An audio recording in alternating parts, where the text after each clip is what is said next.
नमस्कार, बहुत बहुत स्वागत है आपका। मैं हूं आपके साथ ऋतु ज्ञानवानी और सबसे पहले बात करते हैं, अमेरिका ने अपने दूसरे पायलट को बचा लिया है। जी हां, ईरान से अपने पायलट को बचा ले गई है यूएस आर्मी। पायलट के रेस्क्यू के दौरान भिड़े यूएस और ईरानी सैनिक, दोनों तरफ से भारी गोलीबारी और फायरिंग हुई है। F-15E के पायलट को बचाकर अमेरिकी सैनिक ले गए हैं।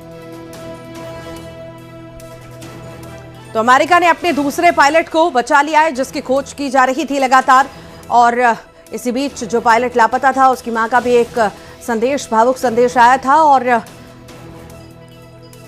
अपने बेटे को बचाने की गुहार वो लगाती हुई नजर आई थी। इसी बीच अमेरिका ने अपने दूसरे पायलट को बचा लिया है। ईरान से अपने पायलट को बचा ले गई है यूएस आर्मी। पायलट के रेस्क्यू के दौरान यूएस और ईरानी सैनिक आपस में भिड़ गए। दोनों तरफ से भारी गोलीबारी और फायरिंग भी हुई है।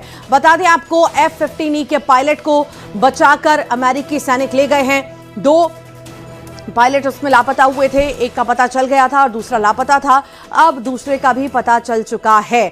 दूसरे को भी अमेरिका ने बचा लिया है और अपने दूसरे पायलट को बचाकर ईरान से अपने पायलट को बचा ले गई है यूएस आर्मी। पायलट के रेस्क्यू के दौरान यूएस और ईरानी सैनिक भिड़ भी गए। दोनों तरफ से भारी गोलीबारी हुई, फायरिंग हुई।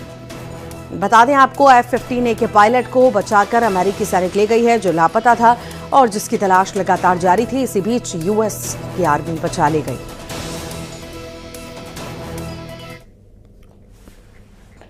और अनूपपुर के कोतमा में होटल हादसे में बड़ा